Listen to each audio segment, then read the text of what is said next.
Good evening and welcome to Collector Cars. I'm Lance, your host. We don't have Mr. Mergens in the studio. He's up in Tampa with the Chevy guys. We have Mr. Trier, who's down doing appraisals down in Northport, and Mr. Petty is, I believe, in North Carolina. But we do have a special guest for you tonight, Mr. R.J. Munson. How you doing, man? I'm doing great, Lance. All right. All right. I'm R.J. Munson. I'm the president of the Gulf Coast Corvette Club, and I'm your host tonight. Bill, move your feet, lose your seat. Hey! I told RJ he had to have a message for Bill, so yeah, he's up with the Chevy guys now. Goes up once a month, and you know something? That is something all of you guys has asked me to do. Come to our meetings, Lance, because all of you guys come to my shows. Problem is the time, and you figure as many clubs as there are. Oh, yeah. That's why I've never been a member of a club, because if I join yours, I'm going to take everybody else off. If I join another one, I take them off, and I'm thinking to myself, that's all I need is to tie up another 3-4 nights a week going to club meetings. Well, you know, Lance, I'm part of several clubs around here, not only with a Corvette club, but I also drive a Mustang, and I'm part of the Mustang Club, and I'm part of a local Cruisers Club and Corvettes Anonymous, which is out of Tampa, and I don't mind going to all those meetings as long as you can do it and take the ribbing that you get. For driving something other than what that club drives. So when you go to the Mustang meeting, you drive the Vet. I have done that, yes. The Vet meeting, you drive the Mustang. I have done that. See, that's dangerous ground. Oh, yeah. And you left one out. You're also a member of Collector Cars TV and Cruising to the Hop Car shows. Isn't that the most important one? That's you save the best for last. Yes, sir. Yes, sir. But the best part about being a part of your club is I don't have to do anything but show up. There you go. You know, show up and have fun. The other ones I actually have to talk. Wasn't that cool last Saturday with the bike show and the car show? Last Saturday was the bomb. I mean, that entire parking lot, both sides of the restaurant, all of the front, all the side, all the back was packed. Hundreds and hundreds and hundreds of spectators. Just a million people to talk to. I spread the word like crazy about our upcoming event with the Mustang and the Corvette clubs together. Got together, and it was just a great event. We had so many people looking at all of the cars, and the car people going over and looking at the bikes, and there were 5 bands there. Periodically outside, throughout the day. and it was just an awesome time. The manager called me. He said, let's try this. I said, I'll try anything once. Let's see if it works, see if there's any problems.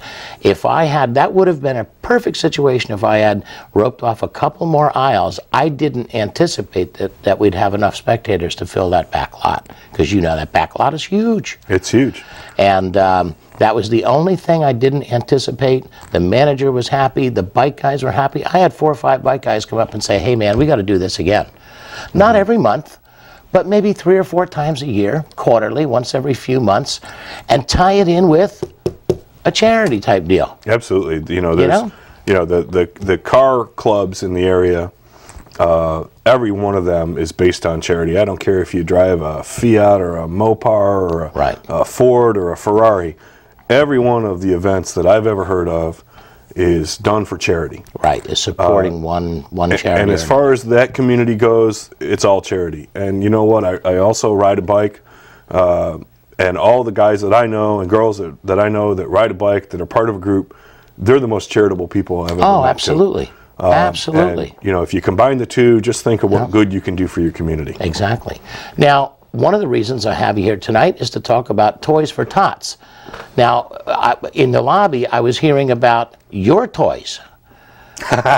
So I see you want to get the kids started early so that they carry that through life. 11 cars, 5 boats, couple of Harleys, and Lord knows what else you were talking about. If I could afford an airplane, I'd get one. If you could do the plane, you'd get one. I'm out of space, so I got no place to keep the wings. But I do fly the little radio control. Well, I crashed the little radio control ones, but they hang from the ceiling. That's another hobby. The guy from not Sun and Fun, Lawn and Fun place, Bill Cryer's place.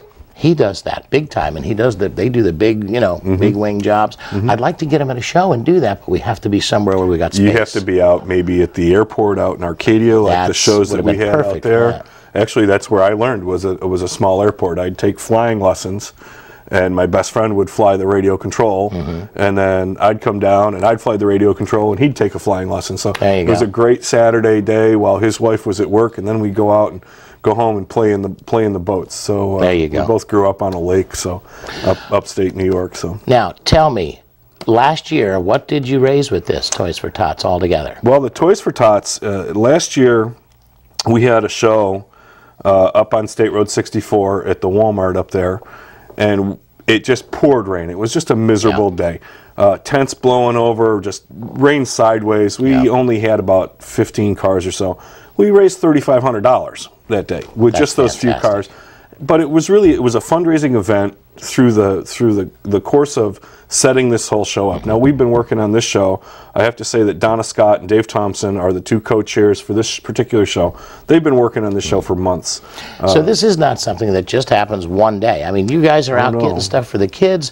Well, do you remember we combined at one time. I got a bunch of toys up at the show at the police department that year, and we combined that with what you were doing. That's right. So the biggest thing is, RJ, what has kept me going in this hobby is, one, the cruisers, you guys, the support, having fun with you guys, and being able to help somebody or help children at the same time just makes it a win-win-win deal. You betcha. You know? You betcha. So, but what we did with this last year was, after our show and the disappointing weather that we had, a week or so later, one of our members is a retired police officer, and he's active with the FOP, the Fraternal Order Police. And Bell's Department Store came up to the FOP and gave them a check for $27,000. Wow. And the FOP turned to us and said, "Hey, can you guys help us spend this for Toys for Tots?" And then we carried all those toys in our Corvettes. We bought all the stuff at Bell's last year. And we carried all that stuff to the kids, and it was distributed to the kids. So grand total last year, to answer your question a little bit earlier, was about $30,500 that we raised. That's beautiful. This year, at this show that's coming up this coming Saturday, we're hoping to walk into Bell's with $10,000. Bell's has generously offered us 50% off on toys. Fantastic. So if we walk in with $10,000 in cash, we walk out $20,000 worth of toys for our kids in our community. Beautiful. Those toys stay right here in Manatee and Sarasota County until every child gets 3 toys. Well, see, that's the objective. When you got the hobby with the cars, all the fabulous people that come to the show, combine it with the folks who put the effort to do something like this, and then a sponsor like Bell's, who helps in the process. You put those 4 things together and you got yourself a heck of an event, and you're doing a lot of good for kids. Well, Bell's has been extraordinarily generous to us this year. They have given us the parking lot. They control the parking lot there, and they said, and Creekwood Crossing, who owns the land, has been awesome to work with. They said, use as much of the parking lot as you need. Great. And we walked up to the original section last week. We walked the area that we're going to have the show in and tried to pre-plan it all out. And we realized that there was only space for 50, 60 cars there, and maybe some setup places for the Marines and for the few vendors that wanted to be out there, and the people that are going to give away product. Some of the stores in the area are going to give away things. Bob Evans is going to give us coffee. They're going to be out there giving coffee. The smoothie place is going to be selling smoothies at cost, and the money will go to the Toys for Tots. And everybody's getting a $5 coupon at where? At Gecko's. Gecko's was extraordinarily generous. Gecko's is right across the street, and they have given $5 off coupons for the first 144 registered cars. Fantastic. Now think of this. That's great. 144 registered cars at $20 a car, or a toy worth $20, doesn't matter. It all turns into toys. That's a lot of money. Yeah. That's a lot of money, and you know, I am so thankful for all of our people that have donated, and all of the companies. We've gone to all the restaurants and the businesses right there in that parking lot, and they've all been very generous. Yeah. As well as other businesses. I mean, Toys for Tots is a really worthwhile cause that most people feel good about donating to. And you're doing this with the Marine Corps? We will have Marines there in uniform. They have rented a truck to carry all this stuff at the end of the day. The Mustang Club and the Corvette Club have joined forces here. The Mustang Club has donated the trophies, and the Corvette Club has donated all the setup and the registration. Good deal. And it's been a great working relationship. And you know, I've been able to DJ that for you. Oh, for numbers 2 or 3 of times. years, for a few years in a row, and then last year it rained. It rained. I mean, it was just terrible rain. And then this year, I had scheduled one down in Northport. Right. Because what I do, RJ, is I look on that schedule and I see where they're doing the toy drives. You don't want to do 2 in the same area the same day. It defeats the purpose. You know what I mean? So I'm going down and I'm going to do one in Northport, and they've selected, not the Marine Corps deal, but they've selected Southwest Florida Children's Network. And that is an organization that helps abused and neglected kids. And they'll need toys at Christmas too. The thing is that these kids, the guy was telling me that he volunteers there all the time. He said, it'd break your heart. He said, you see kids with black eyes and bruises from being abused in abusive homes and stuff like that. And so when he started telling me the story, I said to him, look, I said, I haven't even looked at my calendar, but I said, I'm pretty sure I don't have anything booked yet because I didn't have you penciled in. I said, pencil me in for next year. I'll pencil you in first for next Saturday year. of December. There you go. See, you got to book me a year in advance. You know, you're popular. What can I say? But yeah, when they approached me on it, it just is such a neat thing. And it's not just the holidays. It's not just the Toys for Tots. Because you do that, and then you do the show at Cox. Yep. Every year the club does that, and those proceeds you're supporting, what is it, guide dogs? Well, the Corvette Club does its show at Cox Chevrolet in April. And the charities that are selected by the club are local charities that are not supported by a national network. Right. So these are charities that would not retain funds from United Way or anything like that. They are Pace Center for Girls. Right. The guide dogs, hospice, Tidewell Hospice. We've done a lot. The Mustang Club just had its big show on Super Sunday. Was that St. Armand's? That's St. Armand's, right there on Lido Key.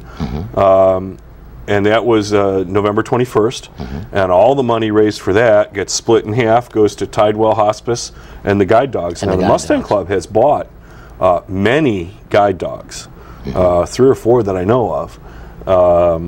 And all of their money, of course, purchased for, they're sponsored.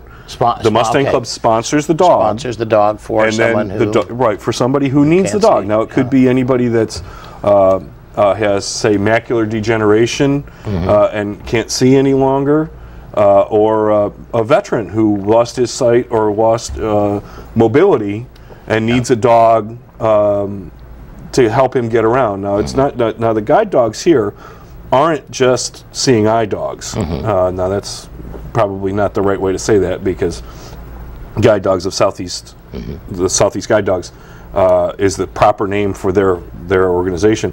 But they have dogs not only to help people that are visually impaired, but also physically impaired. Right. The dog that the dog time they had where you put some kind of a blindfold. Yeah. Okay, and basically the dog is leading you around. You betcha. And you know, the big thing was they said this is what a person who has lost their sight goes through. This is what they walk up to a curb and don't be scared.